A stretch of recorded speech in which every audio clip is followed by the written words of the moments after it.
My name is Richard Bailey. My age is 95. I'll be 96 next month. I live in Kennesaw, Georgia. Today's date is June 5th, 2018. Tomorrow is June 6th, which is the 74th anniversary of the invasion of Normandy. Grew up in upstate New York in the city of Binghamton. I joined and enlisted in the military a couple months after Pearl Harbor. After the attack by the Japanese on Pearl Harbor, it was the patriotic thing to do. I enlisted in the United States Army Air Corps. We were sent to Nashville, Tennessee for classification. From there, Maxwell Field, Alabama, for basic training. Then to Lakeland, Florida, for primary flight training. Cortland, Alabama, for basic, flying the BT-13s. And then I ended up getting my wings and commission in Stuttgart, Arkansas, flying the Beech twin-engine AT-10. My final rank was first lieutenant. Ironically, the adjutant told me, "Your papers are in for going to captain, but I'm not sure that will come through before your discharge papers do." In hindsight, I wish I had told him to lose the paper for my discharge for a couple of weeks until the captaincy came through, but I didn't. I was went ahead with it, and so my actual final rank was first lieutenant. I got my wings. I went to Barksdale Field, Shreveport, Louisiana, where we transitioned to the B-26 Martin Marauder, and went overseas and shipped out in January of '44. It was based in Braintree, England, about 30 miles north of London. The 322nd Bomb Group was the oldest bomb group in the 9th Air Force, and I went in as a replacement. They were already established at Braintree, England, but I was sent in as a replacement pilot in early 1944. Typically, each plane had a 6-man crew. The lead plane would have 7. They would have a bombardier and a navigator, but the rest of the planes in the flight would have a 6-man crew. There'd be the pilot and co-pilot and bombardier. The top turret gunner was also the flight engineer.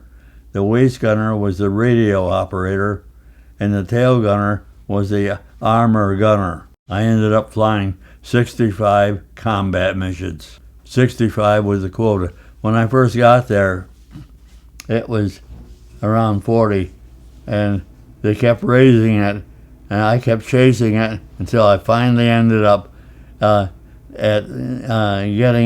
hitting it at 65, which was the full quota, made you eligible to go home. We were scheduled to bomb the invasion beaches 6:30 in the morning, and the troops were to hit the beach at 7:30. But the weather was absolutely terrible, and so we were bombing on Pathfinder. We were above the clouds, and we bombed through the clouds. And the troops were told that there would be all kinds of bomb craters on the beach because of the Air Force. My guess is that the Pathfinder not being very accurate, not nearly as accurate as present-day GPS, that they probably delayed the drop just a second or two, because if they were early, we would have dropped bombs among the landing craft. There was 4,000 landing craft on their way toward the beach. So, and none of our bombs hit the beach at all, but they were 150 to 200 yards inland. The second mission that day was again on Pathfinder bombing through the clouds, and we never. It was only later that we found it, what the targets were. We just bombed on Pathfinder without really knowing what the target was. The third mission that day was late afternoon or early evening. We had a report that the Germans had a tank division on flat cars, railroad flat cars, about 10 miles south of the invasion beach. So we went in at 10,000 feet, our typical altitude, and couldn't see a thing. It had to be a visual, a bombing run. So we circled back out over the ocean, came back at 5,000 feet, still couldn't see a thing. So we went back out over the ocean and came back in again at 2,000 feet, still couldn't see a thing to do visual bombing. So we went back out again, came back just under the base of the clouds at 500 feet and dropped. We went across the rail yard, as I said, at 500 feet. A number of our planes picked up holes from our own bomb fragments at 500 feet. We did not get the train that had all the flat cars with the tanks on it. The Germans had either moved it or it never made it into the rail yard. It was about 1.5, 2 miles south of the actual rail yard. We knew that there was going to be all the troops going in on the invasion boats, the Higgins boats built in New Orleans, and then there was going to be a heavy concentration of paratroopers dropped all across Normandy. So the ground troops going in and the airborne paratroopers and gliders being towed. We were aware of all that was going on, getting ready, but we were mainly concerned with flying our own missions to support the troops. The Omaha beach was critical, and the troops had to scale a 200-foot cliff up to get up on the level land so they could start inland. So I would say it was critical for at least 24 up to 48 hours before they really they never were comfortable, but at least they had a foothold and could bring in more troops. Well, we were tired, obviously, and he elated that the day was over and that the invasion was underway, but we wondered, okay, what's going to be our targets to assure success? How can we contribute to continued success in subsequent days, follow-on days? So we were happy that the D-Day itself was over, but our main concern was the following days and what we would have to do. The Battle of the Bulge started on the 16th of November. The weather was absolutely terrible. It was the worst winter of the century. When the Germans drove through out of the Ardennes, coming through the Ardennes with complete radio silence. They was a complete surprise to the Allies, and they hit the thinly defended American lines, which were manned by inexperienced troops. Many of them had only come through Normandy 2.5, 3 days before that time. Weather started to break on the 22nd of December, and we started to fly in C-47s with food and munitions. And on the 23rd, they were able to get more in. On the 24th of December, we were scheduled to bomb the bridge at Euskirchen to keep the Germans from bringing up more troops and more armor, and to take out the bridge. So, and we were told that this was going to be a last-ditch effort by the Germans, that it was going to be heavily defended by both flak, anti-aircraft guns, and fighters. We approached and bombed the target, the bridge, then turned off. And shortly after we turned off, my tail gunner said, "Here they come." And I was flying number 3 spot on the our flight, which is the left wing of the lead plane. When the German fighter came in, why he was that close, I have no idea, but he had to come within 50 feet of the lead plane, right up over his tail.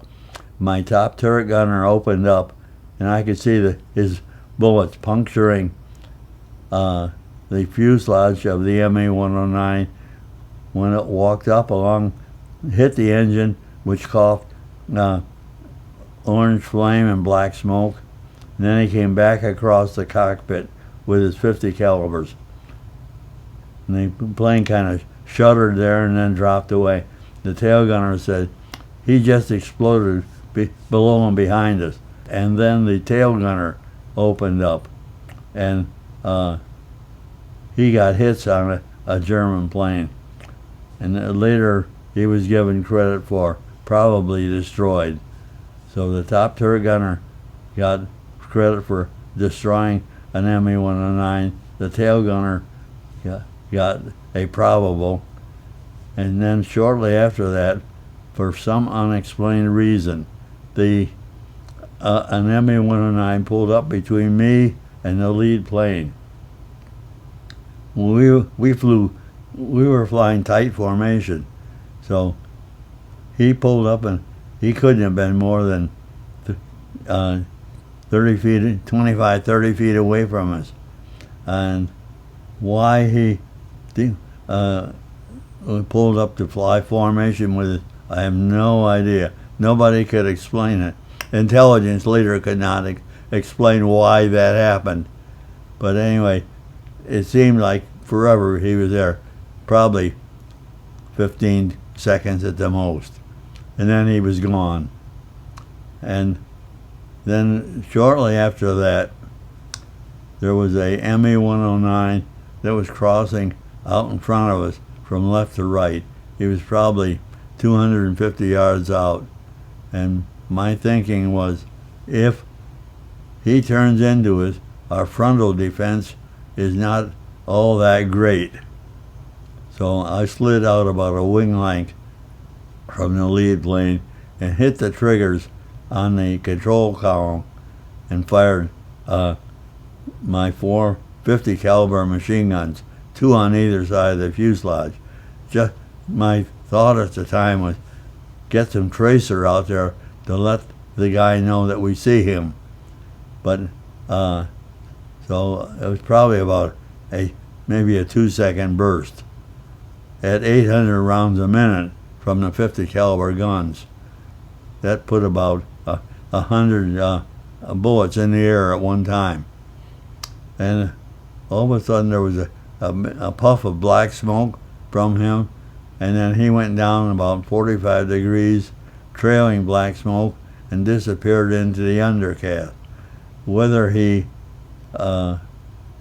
bailed out or crash landed, or whether the plane exploded, or whether he was able to make his way back to his own base, we have no idea. He disappeared into the undercast. But anyway, as a pilot, I was given credit for shooting down an Me-109, the only bomber pilot in Europe to shoot down a fighter. We frequently would take small hits. A piece of flak there that came through the side of the plane. This is a piece of flak being FLAK, an abbreviation of the German words for anti-aircraft cannon. And this is probably from their most deadly anti-aircraft gun, which was their 88 millimeter. So the 88 projectile was about 4 inches in diameter and about 18 inches long, and they would come up at 1,000 feet a second, and the lead bombardier could look down and see the flashes of the anti-aircraft guns, the 88s firing, and knowing that the projectiles came up about 1,000 feet a second, he would, with a stopwatch, for instance, if we were at 12,000 feet, he would, at 10,000 feet, tell the lead pilot, his pilot, turn. And so we would turn one way or the other, but I know left turn. Sometimes I was flying number 2 on the lead plane, and after we turned, right in the what would have been our flight path, the flak was poof, poof, poof, and so we took evasive action constantly. Well, this came through the side of the airplane and landed between my feet on the floorboards and lay there smoking. So we frequently would get smaller holes in the wings of the fuselage, but this was one of the larger pieces of flak that we recovered from being shot at. Had a windshield shot out in my face. It's a laminated field, so the windshield sagged in, and the inner layer shattered, and I was a bloody mess with all the particles that drove into my hands and in my face. When we got back, our flight surgeon looked at me and said, "Dick, you want a Purple Heart?" And at the time, I'm thinking, guys that lost an arm, a leg, and so on. I said, "No, Doc, just pull out all the shards of glass and wipe my face down with antiseptic, and I'll be okay." He says, "Good, that'll save me the paperwork." We had squadron reunions for a while after the war, and